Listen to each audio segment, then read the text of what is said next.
Now, police in the Upper East region has confirmed that 9 of the miners trapped in a pit at the Gbani mining site have been recovered and pronounced dead. The miners were trapped after the pits they were working in 3 nights ago got flooded following a heavy downpour. A rescue team spent nearly 48 hours pumping water out of the underground mining tunnels, trying to find the miners. It has now been confirmed that 9 of the miners drowned and their bodies have been found as the search continues to try and ascertain if there are more bodies. Albert Sorry joins us with updates on this development. Albert, have the miners been identified?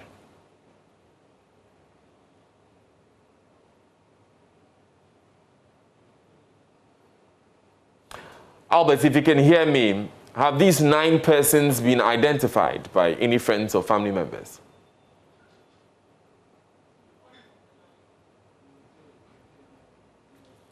Right, do I have Albert? Please unmute your microphone, Albert.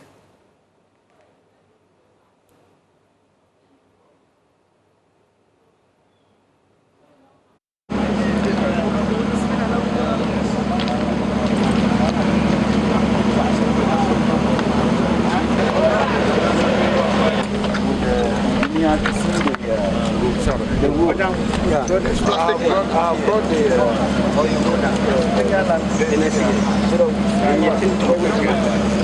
that's very good, very good, very good. That's very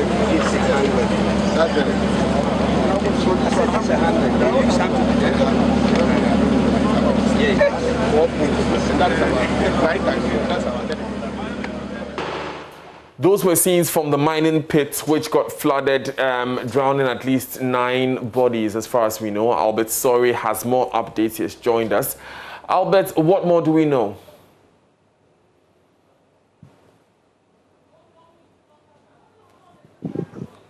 Looking for more people who we are told that after the bodies were identified, these 2 people have not yet been found.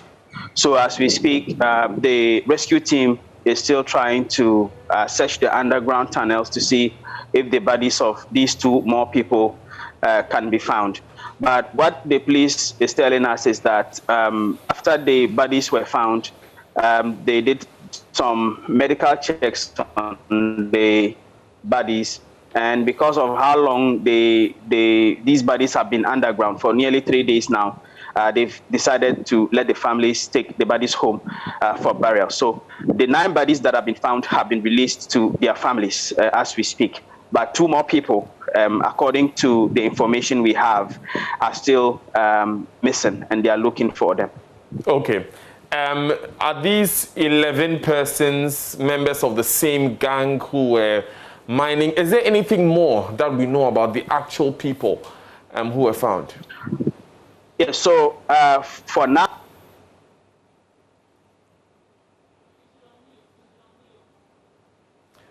Albert, it seems your mic is muted.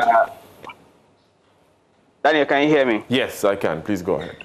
Yes, so normally what happens at Gbani is that the people come from various communities and they meet at the mining area to do their work. So the 11 people are coming from different communities, and so it will take some time for us to know a little more details about them.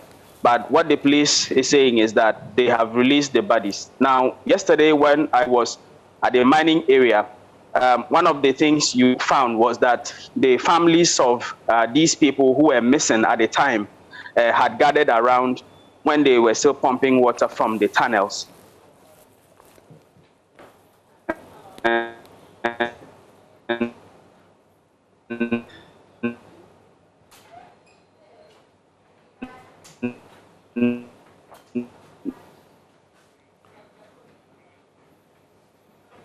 Right, unfortunately, we seem to have lost Albert Sorry there. We'll try and reconnect with him and get more details on the current rescue operation. So the update as he gave us is that 2 more persons are missing, and they are looking, the authorities and the police and what have you, are looking for their bodies currently, or are looking for them if they happen to be alive. These 9 persons have been released to their families. I mean, the 9 bodies have been released to their families because of the state of decay after nearly 3 days in the mining pit. Remember, they passed Agbani, the Talensi district in the Upper East region, some 3 days ago when it was flooded. That is, the pit was flooded. Now, the vetting of deputy ministers designate continues in Parliament. Joseph Opoku-Gakpo, our correspondent, joins us with the very latest. Joseph, who is facing the appointments committee today?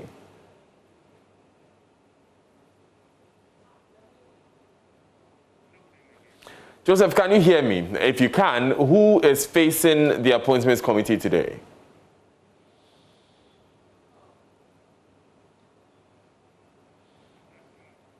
Right. Joseph, are you there? Joseph Opoku-Gakpo is our parliamentary correspondent who will be joining us shortly to tell us who's facing the appointments committee today. Yesterday, the process began with the Minister of State's designate at the Finance Ministry, Charles Edubuahin. We also had the deputy ministers designates for local government and land and natural resources, respectively. Joseph Opoku-Gakpo is with us. Joseph, who is facing the committee today? Has the vetting begun?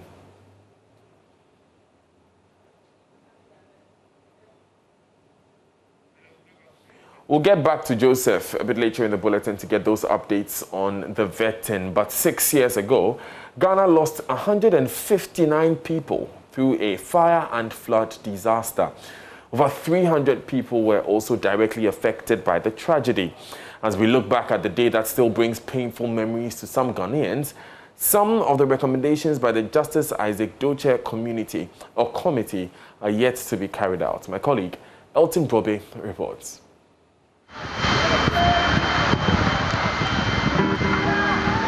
What started the night before as a heavy downpour at the center of the country's capital, Kwame Nkrumah Circle, was aggravated after a nearby fuel station exploded in the downpour, leaving an estimated 159 Ghanaians lifeless, while scores also sustained varying degrees of burns and injuries. Whilst the rain was seen as a natural occurrence, the fire, which worsened the situation, was later said to have been caused by a cigarette smoker who dropped a lighter stub into water that had oil floating on top of it. Some victims of the disaster recounts the day. I'm about to run before the fire catch me for the face. So I had to further into water, then I had to swim in the water and wake up. Because that night was horrible. And I started to make no because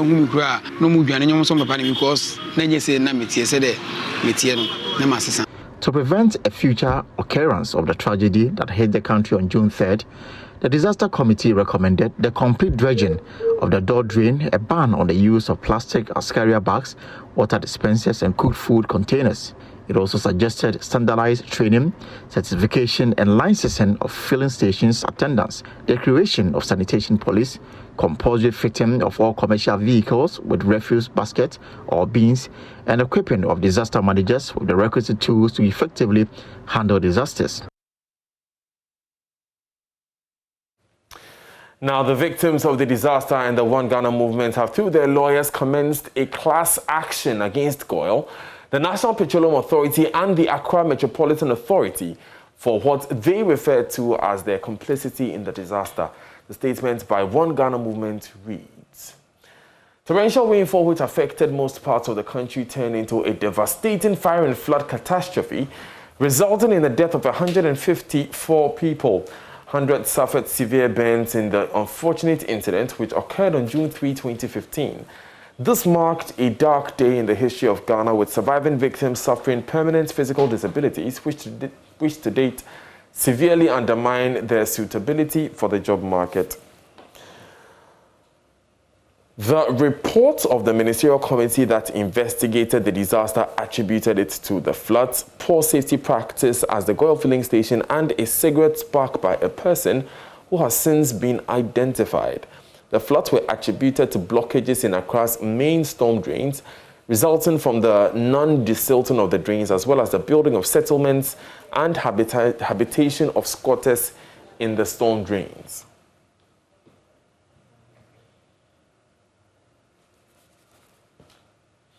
The lower part of the Odo River in the area known as Sodom and Gomorrah had been blocked by settlers who had reclaimed substantial portions of the Odo Channel and built houses, mosques, churches, and a market on it, thereby reducing the discharge capacity of the Odo River or the Odo Channel into the Korle Lagoon.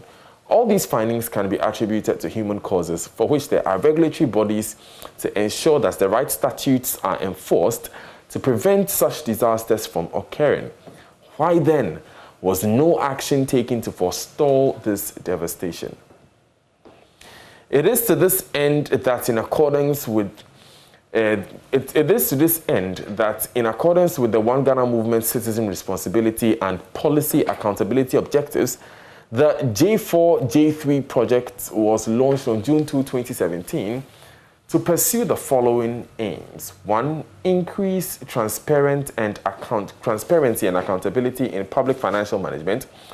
Hold corporations, public officials, and institutions accountable. Secure equitable compensation for victims. Encourage citizens' participation in governance and increase their engagement with national and local authorities.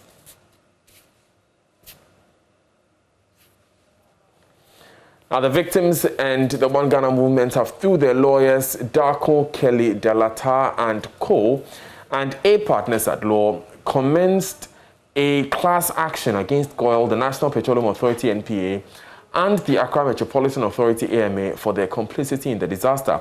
While the court case continues, it is our expectation that the pursuit of justice will not only result in fair compensations to victims and their families, but will in the end punish officials found culpable. Even more importantly, it will drive a sense of accountability and responsibility on the part of citizens, corporate Ghana, and public officials.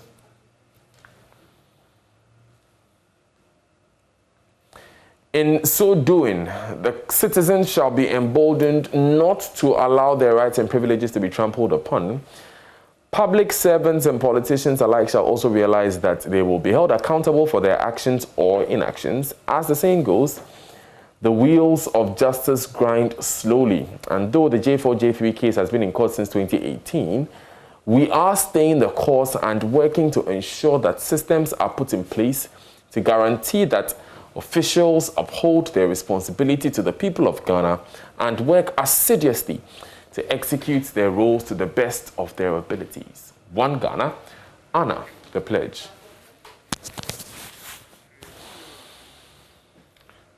Let's go back to Parliament. Joseph Opoku-Gakpo is standing by. Joseph, the vetting continues today. What are we to expect? Daniel, there are 4 people who are expected to appear before the vetting committee later today. We are expecting the Deputy Minister for Finance, Abena Osei-Asare, as well as William Orekwedi, who is the Deputy Minister for Energy, Pongado, the Deputy Minister for Agri, and also Kwekwa Santi-Boateng, who is the Deputy Minister for Rural Development. Those are the 4 individuals expected before the committee today. What are some of the issues we expect to be raised, Joseph? Mainly issues having to do with the management of the economy will come up with the Finance Ministry bit. Planting for Food and Jobs will come up with the Deputy Minister's conversation, and also issues having to do with the development of infrastructure generally with the railway sector are some of the focus issues. A lot of them are MPs themselves, so we are not expecting the vetting itself to drag for a very long time. That suggestion being then that if someone faces the committee and the person is an MP, the committee is not so tough on them. That's usually, sometimes that's what happens. For example, the House doesn't vet its leaders at all. When the person is an MP and a senior member of the House, then they don't tend to drag conversations because then they make the point that the minimum criteria for becoming a minister, which is being a member of Parliament, has been met. And of course, there is the familiarity, so then issues don't get dragged one way or the other. Right, right. All the same, it looks like it's going to be an interesting day with the portfolios that are being raised. Any outstanding issues from yesterday's vetting which was dealt with? We're waiting for eventually what the verdict will be from the committee itself.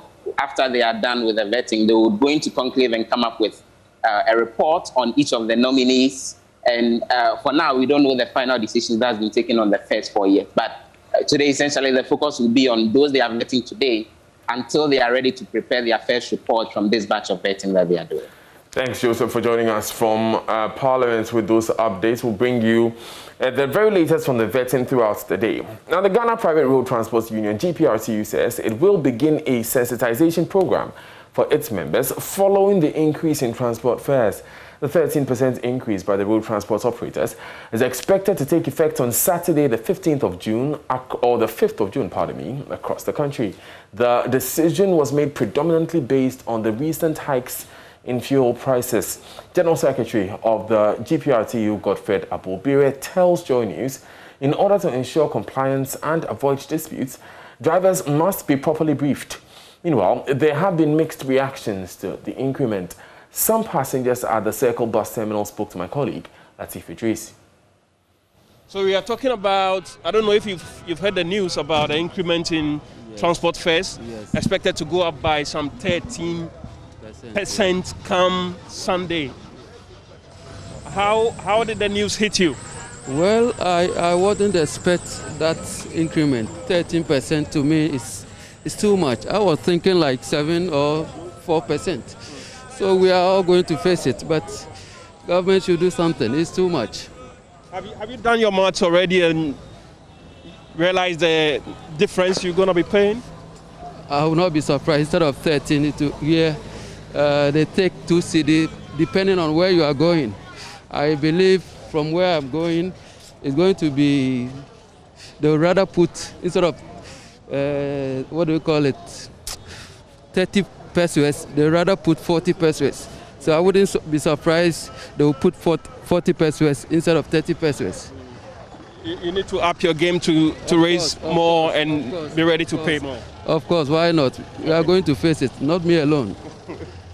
Thank you very much. Welcome, sir. Would you talk to us? Hello. Good evening. Good evening. You give us your name. Rosina. Where are you going? Ablekuma.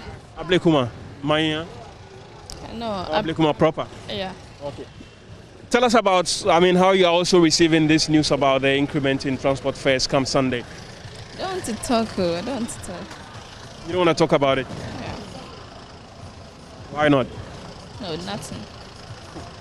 Okay, you don't want to talk about it. Let's move to the next person. Hello, good evening. Good evening. You give us your name. Valencia. Sorry? Valencia. Valencia. I asked the question already.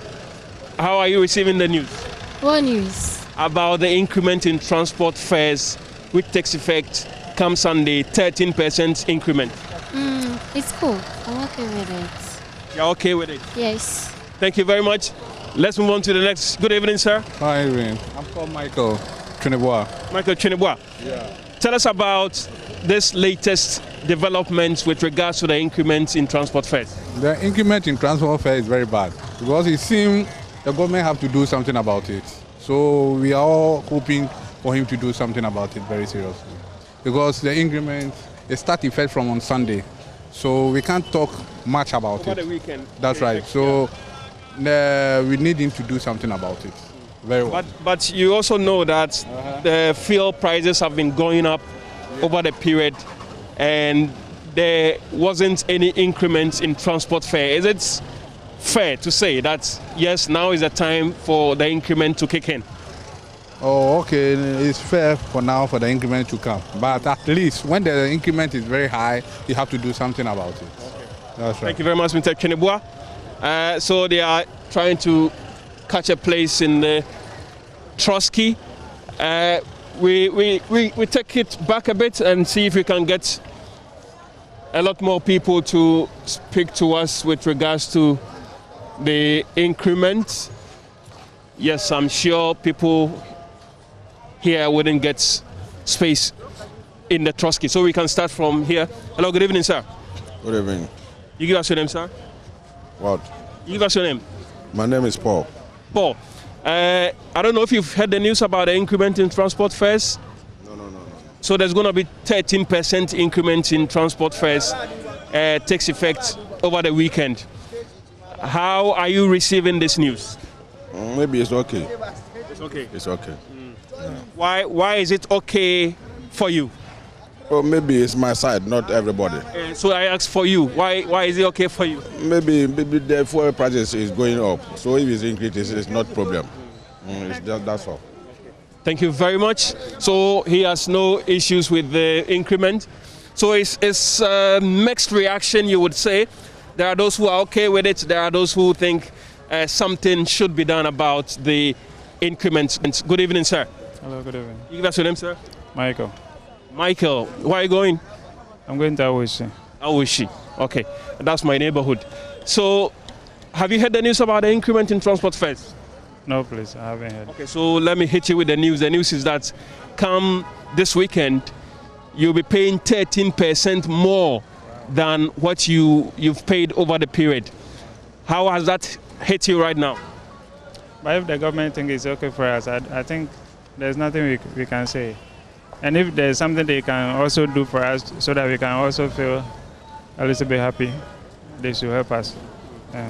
Thank you very much. Yeah. This is News Desk with me, Daniel Daze. Still to come in the bulletin, big wigs from across the political divide head to Sakrawono in the Ashanti region for the final funeral rites of former Chief Executive of the Forestry Commission, Kojo Osefriye.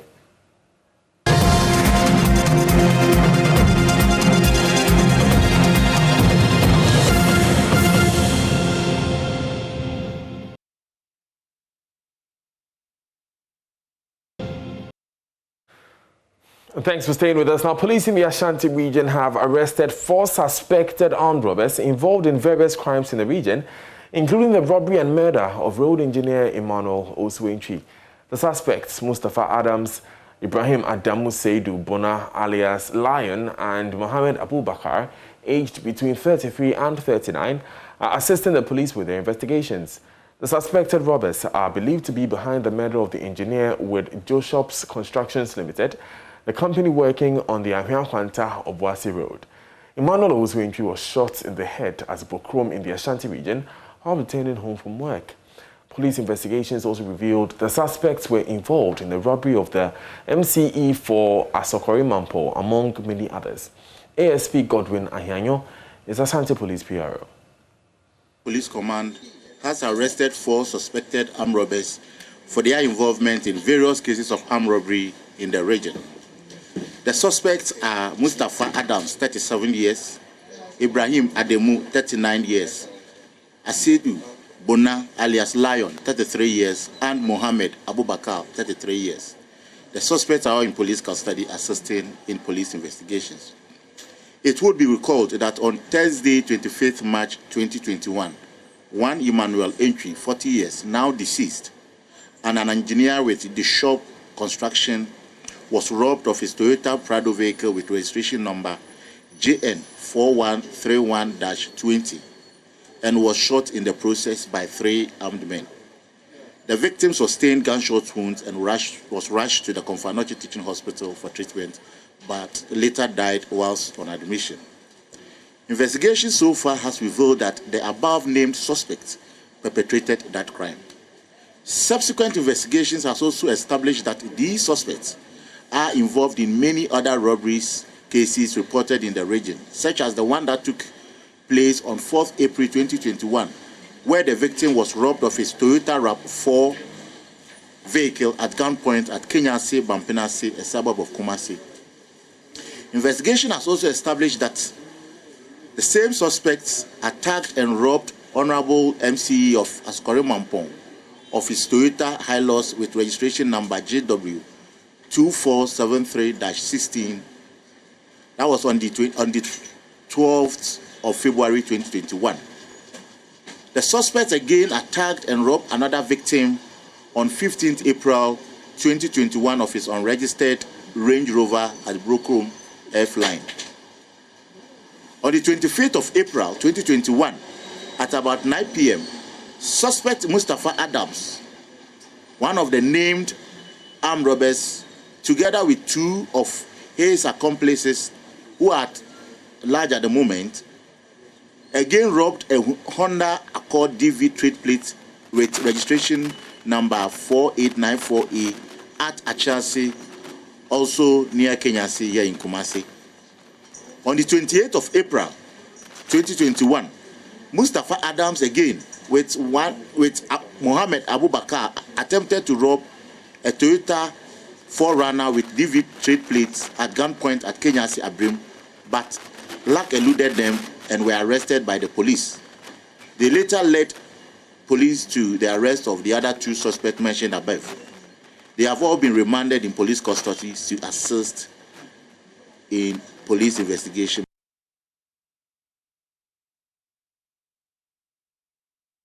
Now, in a separate development, ASP Ahianyo says the police are closing in on the armed robbers who attacked Consult Agency Limited and made away with 138,000 Ghana cedis on Tuesday. Yesterday, Tuesday, 1st June 2021, at about 3:30 p.m., 4 armed men on 2 motorbikes attacked the Consult Agency Limited at Wokrum Estate Junction and robbed them of an amount of about 138,000 Ghana cedis. The armed men in the process shot a customer who was later identified as Collins Dapa, aged 43 years. The victim was rushed to the Minsha Hospital for treatment but was pronounced dead on arrival. His body has since been deposited at the Ebenezer Hospital morgue pending autopsy. Meanwhile, the police is picking some reliable leads that will help in apprehending the perpetrators of this heinous crime.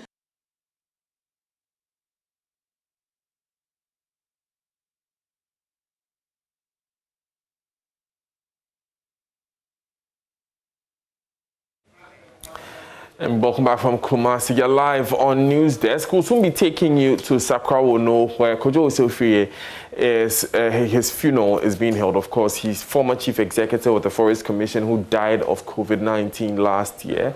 He's also former general secretary of the New Patriotic Party, NPP, which is, of course, the governing party.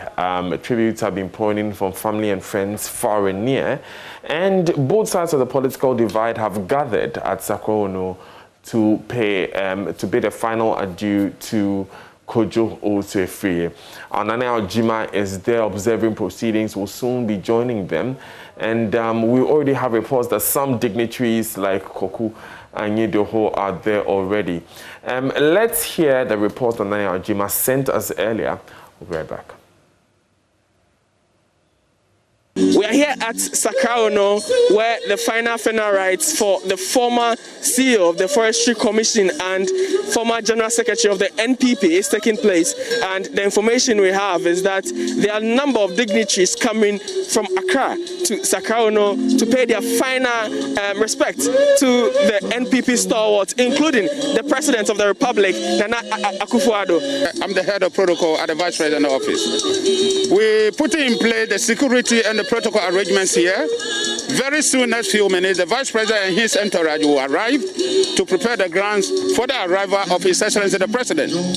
When you get to the grounds here, we have sanitizers and a nose mask here. The security will ensure and enforce to make sure each and everyone has worried. Now from here, when you arrive, you go straight to the left-hand side here, where we have a dome. The body is there. You go and far pass and show your final respect. Then you come and take your seat.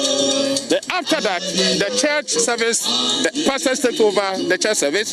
Then right after the church service, the body will be sent to the cemetery for burial. Then after that, we come back here for the final funeral rites. Then we bless the whole thing. Is the President coming to town to also pay his final respect?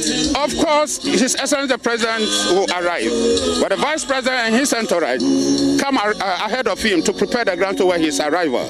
So finally, we've seen a lot of military security personnel here. What will be their main job at the grounds? Their main job is to provide security, to make sure each and everyone here is safe. May the soul of Sir John rest in perfect peace. Now, away from that story, Ohinma Kweku in Krabia, one of the 2 Rastafarian students who was earlier denied admission by Achimota School, has finally been admitted to join his colleagues in the classroom. After a protracted back and forth with the school, a High Court judgment, and an intervention by the Attorney General, Ohinma Kweku in Krabia's dream of attending the Massachusetts Institute of Technology later in furtherance of his goal to work in Silicon Valley will start today in Achimota School. According to the mother of Ohinwa Kweku Krabia, Mana Myers, they were welcomed to loud cheers by students and also got a warm reception by officials of the school. My colleague, Kweku Asante, was at Achimota School and has joined us with more. Now, Kweku's mother, Kweku Nkrabia's mother, told you about how excited he was to have finally been admitted to Achimota School. Tell us more.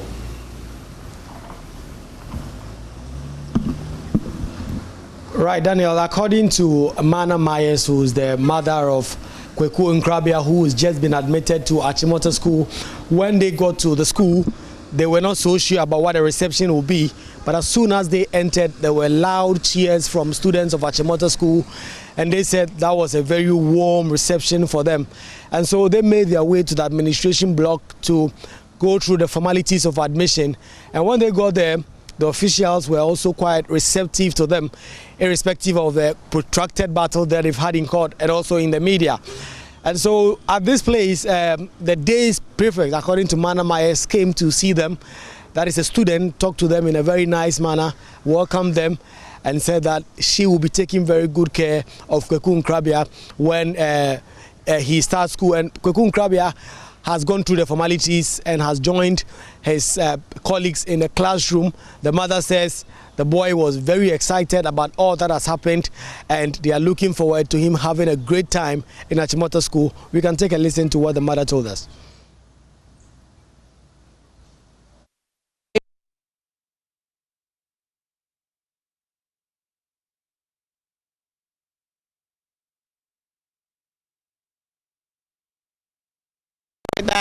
You know, he was a day student or a brother, and he said he was a day student, and she said, oh, okay, then you are going to be my school son, and told us that, you know, Ahimba was welcomed, nobody was going to do anything to him, and that if he had any problem, he should just approach her, you know, and that was very reassuring. I told him Ahimba wants to do ICT or IT, and he said, well, there is no IT course, but then there's a line of programs that he can do. Now, the father of the boy, Ras Aswad Nkrabia, says he's relieved that his son has been admitted. So, Kweku, what more did Ras tell you? Right, so for Ras Aswad Nkrabia, and given all that has happened so far, the media battle, the court battles, and then the intervention of the Attorney General, he thought also, just like the mother, that today was going to be quite a hectic day. He says that his expectations of a hostile reception is not something that he saw here. He's hoping that this is something that will go through as the boy comes through the education. He says personally for him, he's really excited that his boy, after all that they have had to go through, has been admitted to Achimota School, and also that the boy is extremely excited about the prospects of living the dream of attending Achimota School. It was wonderful. I was, very elated because of the fact that we finally got to this point where he can go into the school that he wanted to go. I've been here from 5 minutes to 6, and when we got here and went to the administration hall, our building, as we were standing outside, we heard a very loud noise, and when we look around, there were so many students at the building, and they were just welcoming us and showing their appreciation, and that made me feel very good. Right. For him, what body language did he show? Oh, well, he's not a person that is expressive like that, He was just smiling and, very calm with the situation. I think it's later that we will probably hear from him what took place. I'm very grateful, sir. Thank you. So, Kweku, what about the other students, Tyrone Iras Magai? Do we know when he's going to school? Right, Daniel. So we know there are 2 students at the center of this issue, Ohineba Kweku Nkrabia, who has been admitted today, and Iras Magai, who has not come in today. The information we've gotten is that he will also be coming today to walk through these gates of Achimota School and also go and live the dream. They wanted to come together, but for a few issues, they decided that Ohineba Kweku Nkrabia comes today, and then Terrio Magai and his old son, Iras Magai, will also join tomorrow and go through the formalities to be admitted tomorrow. And so tomorrow we'll be expecting that Iras Magai will also be coming through these gates and be admitted to Achimota School. Kweku, thank you very much for those updates here on News Desk. You're live on the show. We'll be back shortly. Stay with us.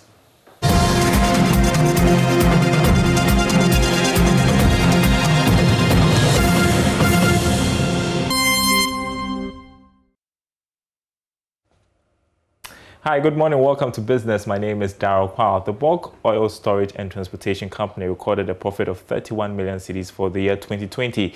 According to BOSS, despite forecasting a loss of about 86 million cedis, there was rather a turnaround despite the COVID-19 pandemic. Managing Director Edwin Provençal also revealed that BOSS has settled most of its debt and hinted about venturing into the business of storage of liquefied petroleum gas. He was speaking at a media engagement organized by the State Interest and Governance Authority. There's more in this report. The sterling performance of Bulk Oil Storage and Transportation Company was due to prudent management practices. Despite a difficult year due to COVID-19, whereby oil prices plummeted, BOSS enjoyed some profits for the first time in several years. Edwin Provençal is Managing Director. In terms of the management performance for 2020, we budgeted to make a loss of 86 million cedis. Through the effort of the staff and of the board, we were able to make a profit of 31 million cedis. And so going forward the next 3-4 years, the focus is to enhance operational excellence, hold people accountable, and aggressively grow the business. By aggressively growing the business, we mean, as we speak, we didn't have exports. So if we decide to export aggressively, this is an existing product in a new market, so we grow the business. We also don't have some new products like LPG.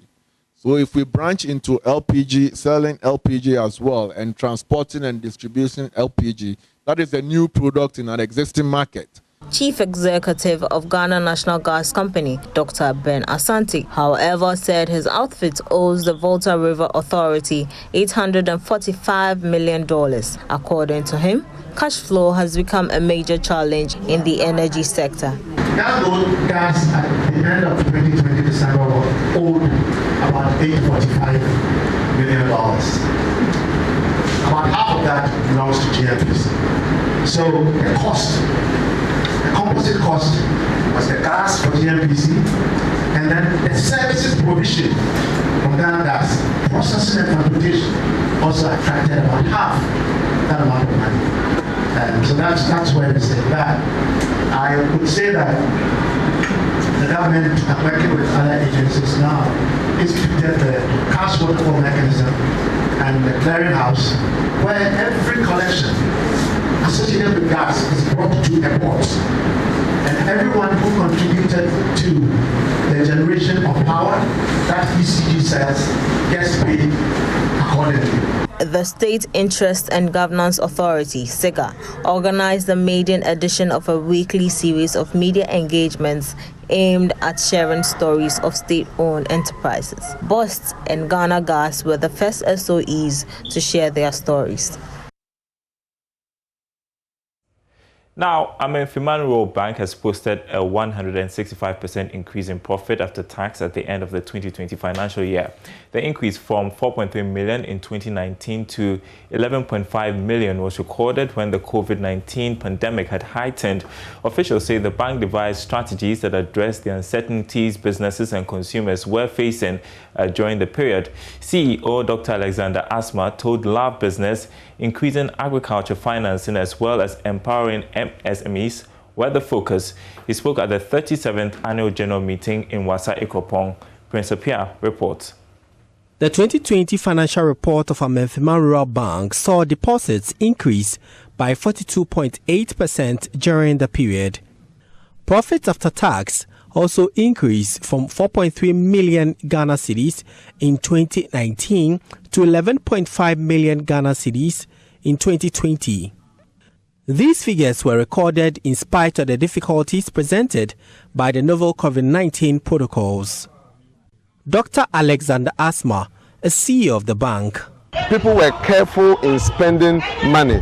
People were not doing businesses as they used to do. So there was an opportunity to mobilize funds that were in the hands of people that they were not spending or they were not going out with. So we saw that, and then we crafted a strategy to take advantage of that. So we realized that our deposit mobilization went up from 254 million to 363 million, a 42.65% growth in the pandemic. We also realized that was the time that people also needed funds for consumption. That is when people also needed money to reinvest in their business because of the way the COVID has impacted their businesses. So people were seeing the risk because it was COVID. If you lend to a company, a business, and the business doesn't perform, it will collapse and you can't recover your money. But we saw the opportunity.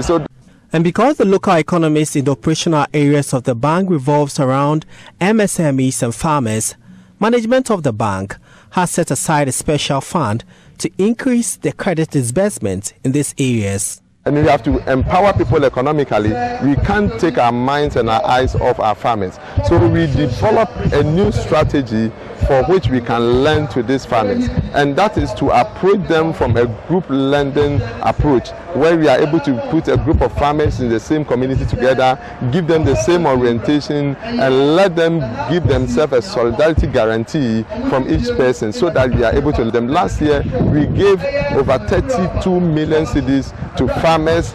That's over 10,000 farmers in our community, mostly cocoa farmers. And this year, we are doing about 42 million Ghana cedis to the same farmers. And the beautiful thing is that last year, we were able to recover significantly. If you lend to farmers and we are able to do over 95% recovery, it's really, really great. And so we are motivated to do it more because... Executive Director of the Association of Rural Bank, Comfort Owusu, is entreating the public to patronize the industry. Rural banks are doing so much, building schools, boreholes, providing services for their communities. So if you are in the community and you save with rural banks, the benefit comes back to you. The 37th annual general meeting coincided with the 40th anniversary celebrations of the existence of the bank. A good number of the old and new staff who have distinguished themselves and contributed to its success were awarded and acknowledged. Prince Apia reporting. And that's business. Sports is coming up next.